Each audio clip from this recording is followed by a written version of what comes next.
February 21st, 2024. This is I.C.A.C. Unpacked. I'm Norman Michaelation. In the background, you might be able to hear the General Assembly debating bills that give a second chance. This is a bill that is currently SB 427, I believe it is, and it's highly contentious. This is a bill that wouldn't help people like me at all. It wouldn't help a lot of people, but it would help a lot of families who have incarcerated people who are been in prison for many years, who have experienced real reforms, and they would have an opportunity to revisit it. But it would be amended now to include a victim statement, victim input, and prosecution's input. And while I don't necessarily agree with that, I understand it. So it would be nice if we had something like that for those of us who are on the registry, those of us who are falsely convicted. It is nice, though, that they're even thinking about it. But there again, as I listen to the debate behind me, it's all about fear and loathing and ignorance, and people just angry because the person they loved is no longer in their life. And you could see it both ways. It's very, very painful. But what I really want to talk about today is the related issue of plea bargains and how you get into prison to begin with. And very often you have these enormous charges that are held over your head, and they are racked, packed, and stacked, added on, and they're done all the time to increase the likelihood that they will get a conviction. Because once you've been indicted, which is a very easy process to do, because it doesn't involve your defense attorney or you defending yourself, it's simply your police officer, your arresting officer, and the Commonwealth attorney. It's not even supposed to be something under the Commonwealth attorney or the government's purview. And that's really the point. There's too much at stake because all the cards practically are held by the state and very few are held by you. That's why plea bargains win 90 cases 95% of the time. Why? Because they tell you we're adding, for every conversation you said or for every burp or gurgle you made, we're adding a charge. So you can have 350 charges, for example, on a single case in effect.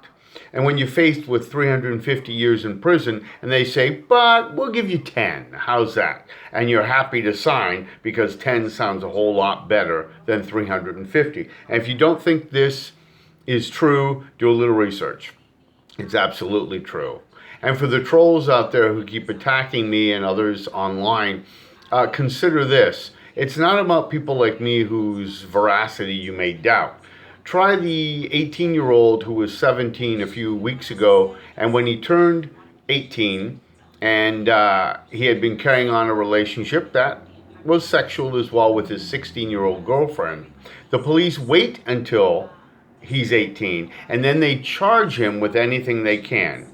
Rape, they charge him with aggravated assault, they charge him with, because they've broken up, so, it must have been rape now, with distribution of child pornography, with production of child pornography, because after all, she's still, quote, a child, even though she's 16 going on 17.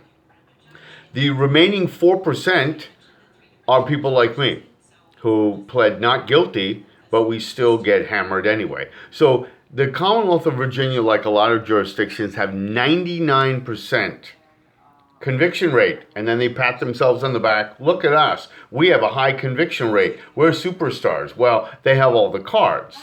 And they put a hammer on your head repeatedly, and you have to sign or you're going to prison for a long, long time. So Code Switch says that even 25% of those who are in prison have to do with parole or probation violations, 25%.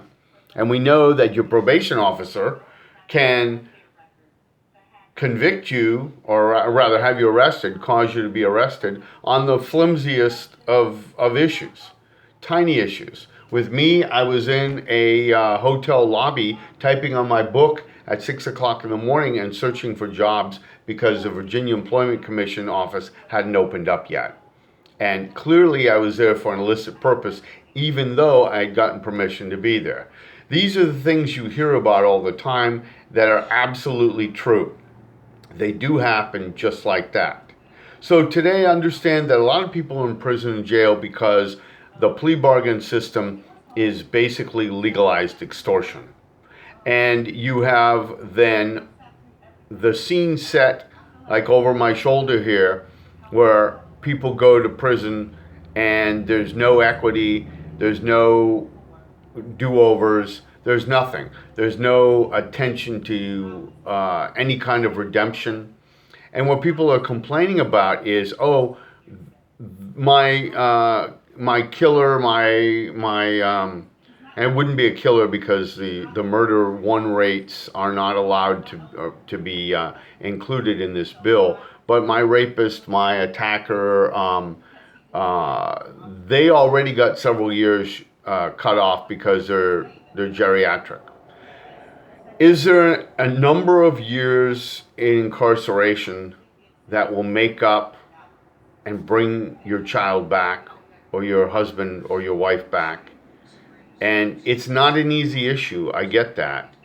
But what is served by continuing the cycle of pain? Virginia incarcerates more than the top 10 industrialized nations. It's something that we really need to look at. So I urge you to look into the issue. I urge you to contact your General Assembly members. I urge you to subscribe to this YouTube attempt here to bring some of the issues that some people maybe don't want to hear. And I would like some kind of a reconciliation commission maybe getting together with the victims and their families prior to being let out, and having a dialogue be involved in there, and for the person to hear about the pain that they caused and more. Because certainly treatment programs, so-called, don't always do that. We need to do something differently that will give both sides something, instead of simply thinking we're going to incarcerate our way out of a problem. Thank you very much. This is I.C.A.C. Unpacked, Norman Michael Ation. Please subscribe. Take care.